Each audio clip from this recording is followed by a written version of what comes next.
Very good morning to all of you. First of all Maharana Pratap के online classes में आपका बहुत बहुत स्वागत है, ठीक है ना।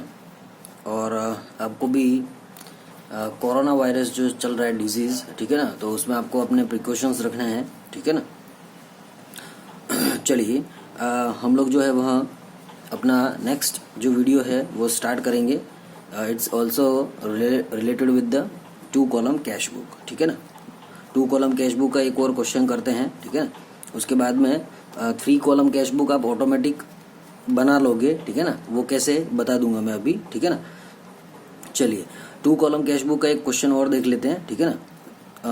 क्वेश्चन को आप ध्यान से देखेंगे, ठीक है। चलिए, और जो भी स्टूडेंट्स अपने रेगुलर क्लासेस में नहीं आ रहे हैं अभी, ठीक है ना, तो थोड़ा सा उनको इन्फॉर्म कर देना है, ठीक है ना, जो भी अपने फ्रेंड सर्कल में है, ठीक है ना। चलिए let's see an example.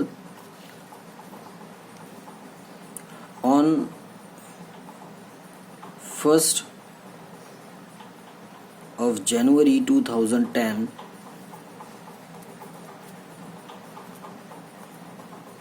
cash balance rupees 3 lakh, ठीक है। आपके पास कैश कितना था 1 जन 2010 को, तो 3 लाख। फिर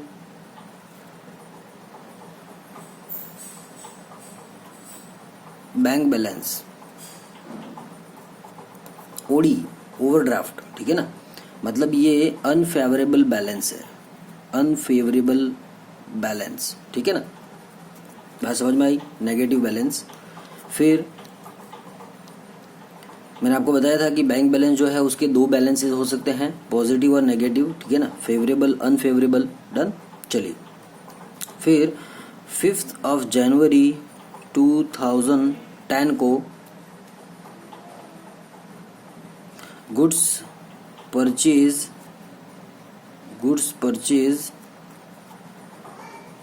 बाय कैश रुपीज 10,000। आपने 10,000 में गुड्स परचेज किया और वो भी कैश, ठीक है ना। फिर उसके बाद में 10th of January 2001 को goods sold by cash rupees 50,000। आपने 50,000 रुपये का माल बेचा, ठीक है ना, और वो भी कैश के अंदर। डन। फिर उसके बाद में 15th of January 2001 को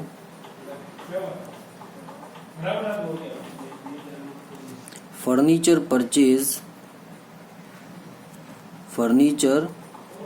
purchase rupees 10,000 paid by cheque, ठीक है ना। आपने चेक से पेमेंट कर दिया उसको, ठीक है ना। फिर 20th of January 2010 को goods purchase and paid cheque, ठीक है ना। Goods purchase and paid cheque to Rahul for rupees 40,000, ठीक है ना। आपने राहुल जो है उससे गुड्स परचेज किया और 40,000 का चेक बना के उसको दे दिया, ठीक है ना। फिर 25th of January 2010 को rent paid by cheque rupees 5,000। आपने 5,000 रुपये रेंट पे किया, ठीक है ना। आपका बिजनेस प्रेमाइसेस होगा वो रेंट पे होगा मान लेते हैं, ठीक है ना। तो उसका 5,000 आपने चेक से पेमेंट किया। फिर उसके बाद में 27th of January 2010 को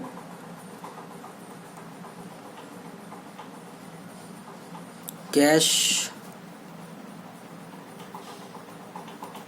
डिपॉजिटेड इनटू बैंक, ठीक है ना। आपने कैश बैंक में जमा किया और वो भी कितना सर, 10,000, ठीक है ना। बात समझ में आई। फिर 28 Jan 2010 को गुड्स सोल्ड फॉर ₹40,000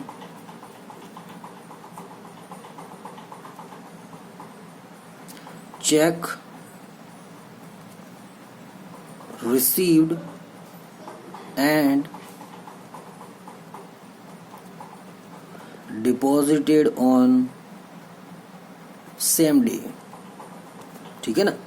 आपने कितने 40,000 का गुड्स सील किया, ठीक है ना। और आपको पार्टी से जो चेक रिसीव हुआ उसको आपने उसी दिन मतलब 28 Jan को ही आपने उसको डिपॉजिट कर दिया बैंक के अंदर, ठीक है ना। बिल्कुल सिंपल कॉन्सेप्ट है सर, ठीक है ना। तो इसमें आपकी कॉन्ट्रा एंट्री नहीं बनेगी। अगर दूसरे दिन अगर आप करते हो तो दूसरे दिन वाले में कॉन्ट्रा एंट्री बनेगी। समझ में आ गया नहीं। तो ये सीधा क्या होगा सर, जिस दिन आपने सीधा बैंक में जमा कर दिया तो वो सीधा बैंक कॉलम में चला जाएगा। समझ में आ गया नहीं। रिसिप्ट में बैंक कॉलम में सीधा चला जाएगा। डन। चलिए उसके बाद में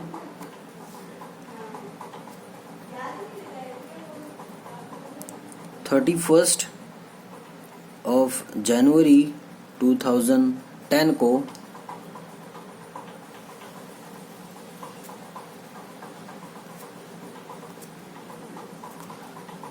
commission received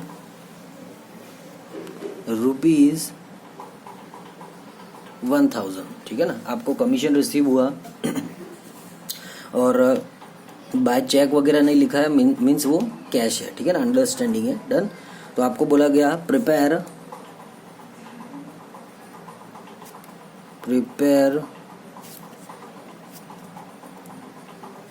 2 column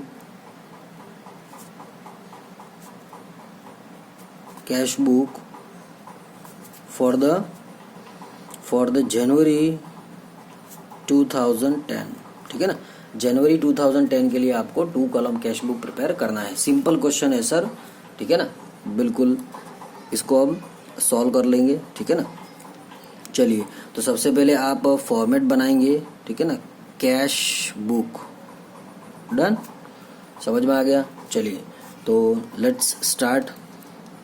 sir simple question है ये तो, बहुत बढ़िया, ठीक है ना। आप लोग जो है वहाँ एक चीज़ को रिवाइज करना है। आप सेल्फ भी प्रैक्टिस के लिए क्या करेंगे, अमाउंट बदल देंगे और खुद से भी सॉल्व कर सकते हैं। समझ में आ गया। एक बार कॉन्सेप्ट समझ में आ गया तो आप खुद से भी सॉल्व कर सकते हैं। अमाउंट आपको बदल देना है, कुछ नहीं करना है, ठीक है ना। चलिए तो सबसे पहले आपका डेट,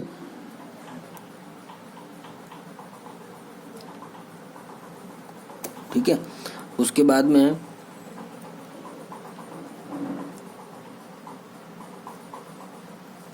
पर्टिकुलर, उसके बाद आपका LF लीजर फोलियो, उसके बाद आपका cash and then bank column, ठीक है ना। यही 5 कॉलम्स आपको क्रेडिट साइड भी बनाना है, ठीक है ना। तो सर ये मेरा डेट हो गया, ठीक है ना। पर्टिकुलर मतलब रिसिप्ट साइड, ठीक है ना। LF कैश और बैंक, ठीक है ना। सेम कॉलम इधर भी बनेंगे, ठीक है। डेट, पर्टिकुलर, थोड़ा सा लाइन टेढ़ी मेढ़ी हो तो एडजस्ट कर लेना है, ठीक है ना। स्केल का यूज़ नहीं कर रहा हूँ इसीलिए हो रहा है, ठीक है ना।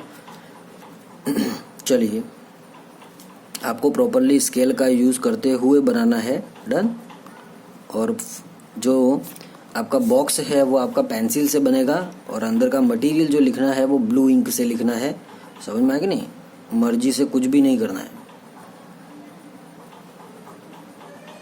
ठीक है। तो ये आपका कैश और बैंक कॉलम हो जाएगा। Done, got it.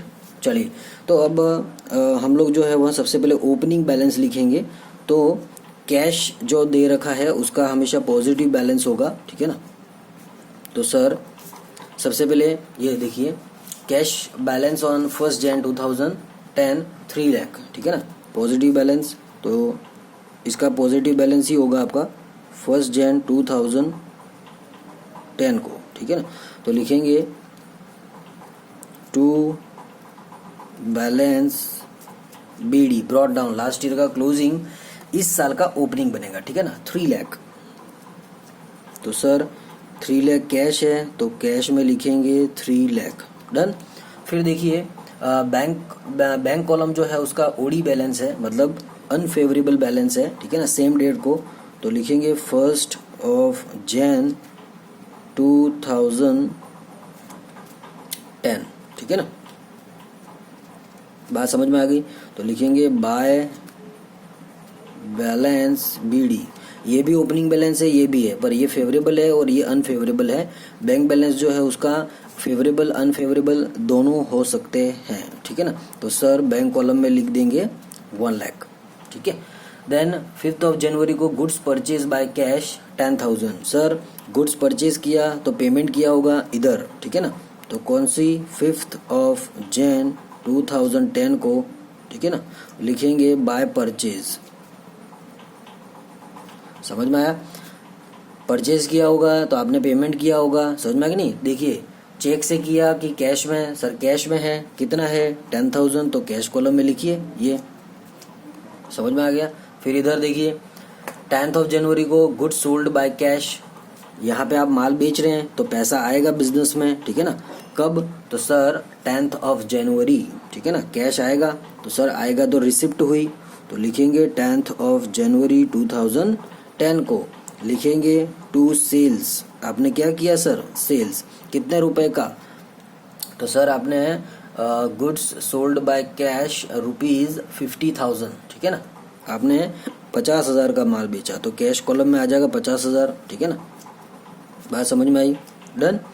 चलिए नेक्स्ट 15 Jan को furniture purchase and paid by cheque. आपने चेक से पेमेंट कर दिया, तो पेमेंट किया है और फर्नीचर खरीदा है आपने, ठीक है ना। तो लिखेंगे बाय फर्नीचर ऑन 15 Jan 2010, ठीक है ना। चेक से पेमेंट किया है इसीलिए आपका बैंक कॉलम में आ जाएगा, क्योंकि चेक जो है वो कहाँ से क्लियर होगा सर? वो बैंक से क्लियर होगा, ठीक है ना, अपनी बैंक से पैसा कट जाएगा। डन। तो sir cheque is connected with the bank, ठीक है ना, फर्नीचर परचेज ₹10,000, तो बैंक कॉलम में लिखेंगे। पेमेंट है और वो भी चेक से किया, तो यहाँ पे अगर कैश में होता तो यहाँ लिखते हैं, ठीक है ना। चलिए नेक्स्ट 20 जनवरी 2010 में देखिए goods purchase and paid cheque to Rahul. Rahul को आपने चेक से पेमेंट किया और गुड्स परचेज की, ठीक है ना। तो लिखेंगे 20 Jan 2000, तो लिखेंगे बाय राहुल, ठीक है ना। डन। समझ में आया? ठीक है। तो कितना सर? तो राहुल जो है उससे हम 40,000 का माल परचेज कर रहे हैं और उसको चेक से पेमेंट कर दे रहे हैं, ठीक है ना। आप ब्रैकेट में यहाँ लिखना चाहो तो यहाँ पे परचेज भी लिख सकते हैं, ठीक है ना। चलिए, तो चेक से पेमेंट किया और वो अमाउंट है आपका 40,000, ठीक है ना। तो पेमेंट है तो चेक से है इसलिए बैंक कॉलम में आ जाएगा। डन। फिर देखिए नेक्स्ट 25 जनवरी rent paid by cheque ₹5,000।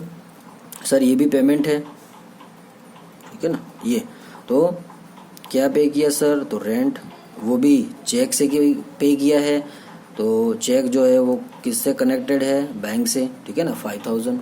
Done, simple है। फिर देखिए 27 Jan को cash deposited into the bank, ठीक है ना। तो सर यहाँ पे जब कैश विड्रॉ करो या डिपॉजिट करो कॉन्ट्रा एंट्री बनेगी, ठीक है ना। तो सर आपने बैंक में कैश जमा किया, ठीक है ना। तो सर बैंक कॉलम में रिसिप्ट जो है वो किसके लिए है, बैंक के लिए। तो बैंक कॉलम में इधर देखिए, तो यहाँ पे लिखेंगे कितना जमा किया सर आपने, तो 10,000, ठीक है ना। तो बैंक कॉलम में रिसिप्ट है, ठीक है ना, रिसिप्ट है किसके लिए, बैंक के लिए, ये रिसिप्ट साइड है। तो बैंक कॉलम में रिसिप्ट में आप लिखेंगे, क्योंकि कैश जमा कहाँ किया आपने, बैंक में, और यहाँ पे लिखेंगे टू कैश, यहाँ बैंक में लिखा है तो यहाँ लिखेंगे टू कैश, समझ में आ गया नहीं, इस तरीके से। और ये कॉन्ट्रा एंट्री बनने जा रही है, इसीलिए सी से इसको डिनोट करेंगे। और डेट कौन सी है सर, तो डेट है 27th, ठीक है ना। तो लिखेंगे 27th of Jan 2010, got it, ठीक है ना। अब सेम यही ट्रांजेक्शन का कॉन्ट्रा एंट्री बनेगा, तो सर इधर बाय साइड क्या लिखेंगे, पेमेंट साइड। तो देखिए इसका उल्टा करना है, यहाँ बैंक कॉलम में 10,000 लिखा है, तो यहाँ कौन से कॉलम में आ जाएगा, कैश कॉलम में, ठीक है ना। यहाँ पे आपने टू कैश लिखा है, तो यहाँ बाय बैंक आ जाएगा, समझ में आया, ठीक है ना। बिल्कुल ऑपोजिट, एक समझ में आ गया तो दूसरा उसका ऑपोजिट लिखना है, और डेट भी सेम आएगी, ठीक है ना, समझ में आ गई, डन। और यहाँ पे आपको सी डिनोट करना है, because of it's a Contra entry, done, it's a Contra entry, got it. ये मैं बोल्ड कर देता हूँ इसको, बोल्ड, डन। चलिए समझ में आ गया, चलिए सर बिल्कुल इजी है, सिंपल है। 28th of Jan को देखिए, goods sold for 40,000, check received and deposited on same day, उसी दिन 28th को ही आपने सर बैंक में डिपॉजिट कर दिया।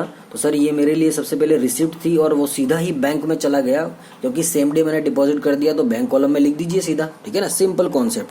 तो सर 28th of Jan को 28th of Jan 2010 को टू सेल्स, ठीक है ना, समझ में आया, डन। और सेम डे चेक डिपॉजिट कर दिया, तो सर सीधा बैंक में चला गया, ठीक है ना। और अमाउंट कितना था आपका सर, तो अमाउंट है आपका 40,000, ठीक है ना, ये आपका 40,000, ठीक है। बैंक कॉलम में सीधा बैंक में जमा कर दिया, ठीक है ना। समझ में आया कि नहीं आया, ठीक है ना। तो इस तरीके से आपको करना है, डन, बात समझ में आई। पर अगर जैसे मान लेते हैं 28th को चेक रिसीव हुआ, तो एज अ वो कैश ट्रीट होगा, फिर दूसरे दिन अगर जमा करते हैं तो उसकी कॉन्ट्रा एंट्री बनेगी, ठीक है ना। तो ये थोड़ा सा आपको ध्यान रखना है, ठीक है। फिर देखिए 31st of Jan को कमीशन रिसीव्ड ₹1000, ठीक है ना। अब इसमें चेक से रिसीव हुआ ऐसा नहीं लिखा है, मीन्स वो कैश है, डन। तो सर पेमेंट साइड लिखेंगे टू कमीशन, ठीक है ना, कमीशन मिला कैश में, ठीक है, बात समझ में आई। और वो भी कब, तो 31st of Jan 2010 को, डन। कैश में कमीशन रिसीव हुआ, तो रिसिप्ट है इसलिए रिसिप्ट साइड, और वो भी कैश में है इसीलिए कैश कॉलम में लिखेंगे 1000 रुपीज, ठीक है ना, बात समझ में आई। अगर चेक से रिसीव होता है तो बैंक में लिखते हैं, ठीक है, कोई दिक्कत नहीं है सर, बिल्कुल सिंपल लॉजिक है, समझ में आ गया, कोई दिक्कत है, कोई दिक्कत नहीं है सर, ठीक है ना। तो ये आपका क्वेश्चन कंप्लीट हो गया, अब इसका बैलेंसिंग आप कर लीजिए, ठीक है ना। चलिए तो देखिए इधर का टोटल हो रहा है कैश में, रिसिप्ट साइड का टोटल 3,50,000 और 3,51,000, ठीक है ना, 3,51,000। उधर से क्रेडिट साइड का टोटल माइनस कर दीजिए, तो 351 में से 20 चला गया, तो आपका कितना बच जाएगा, ये 331, ठीक है ना, 3,31,000। तो सर ये आ जाएगा बाय बैलेंस CD, ठीक है ना, ऑन 31st of Jan 2010 को, एंड ऑफ द डे, ठीक है ना। कितना आ गया सर, 3,31,000, गॉट इट, समझ में आ गया, कोई दिक्कत नहीं है सर। उसी तरीके से बैंक कॉलम का देखिए, यहाँ पे अनफेवरेबल आ रहा है या फेवरेबल आ रहा है, तो देखिए डेबिट साइड का टोटल आ रहा है आपका 40,000, और इधर का टोटल ऑब्वियसली ज्यादा हो रहा है, तो इधर का टोटल पहले कर लेते हैं। तो 1,10,000, 1,50,000 और 1,55,000, ठीक है ना। तो 1,55,000 में से आपको इधर का टोटल 50,000 माइनस कर देना है, ठीक है ना। तो ये आपका 1,05,000 जो है वहाँ फिर आपका ओडी बैलेंस बता रहा है, मतलब अनफेवरेबल, ठीक है ना। 1,05,000 आपका क्लोजिंग बैलेंस होगा तो ये लिखेंगे टू बैलेंस CD। समझ में आ गया नहीं, इस तरीके से। तो ये आपका सेम 31 मार्च 2010 को डन। तो आप जब नेक्स्ट मंथ की कैश बुक प्रिपेयर करेंगे तो जिस तरीके से यहाँ पे ओपनिंग लिखा था उसी तरीके से ये वाला ओपनिंग आ जाएगा 1,05,000 कहाँ पे, बाय बैलेंस BD करके, ठीक है ना। जब मैं आपके 28 फेब की जब आप बनाएंगे कैश बुक, ठीक है ना, तो उसमें ये वाला OD बैलेंस है और आपका ये जो है वो तो पॉजिटिव बैलेंस है, तो यहाँ पे आ जाएगा टू बैलेंस BD करके। जब नेक्स्ट मंथ की बनाओगे तब की बात कर रहा हूँ, ठीक है ना। तो यहाँ पे डैश और इधर से यहाँ पे डैश हो जाएगा। फिर आपको इसको क्लोज कर देना है, ठीक है ना। इसको हम क्या कर देंगे सर, क्लोज कर देंगे, ठीक है ना। इसको आपको क्लोज कर देना है। कोई दिक्कत है सर? कोई दिक्कत नहीं है, बिल्कुल सिंपल है, ठीक है ना। तो 3,50,000 3,51,000 इधर का टोटल पूरा कर लेना है और इधर से बैंक का टोटल जो है तो इधर कितना हुआ था, तो 1,50,000 और 1,55,000, ठीक है। तो 1,55,000 डन, गॉट इट, 3,51,000, ठीक है। तो इस तरीके से आपको ये 2 कॉलम कैश बुक प्रिपेयर करना है। समझ में आ गया, ठीक है ना। चलिए 3 कॉलम कैश बुक मैं आपको नेक्स्ट वीडियो के अंदर कंप्लीट करवा दूंगा, ठीक है ना। तो आपकी all over simple cash book, 2 column cash book और 3 कॉलम कैश बुक कवर हो जाएगी, ठीक है ना। चलिए, thank you and have a nice day.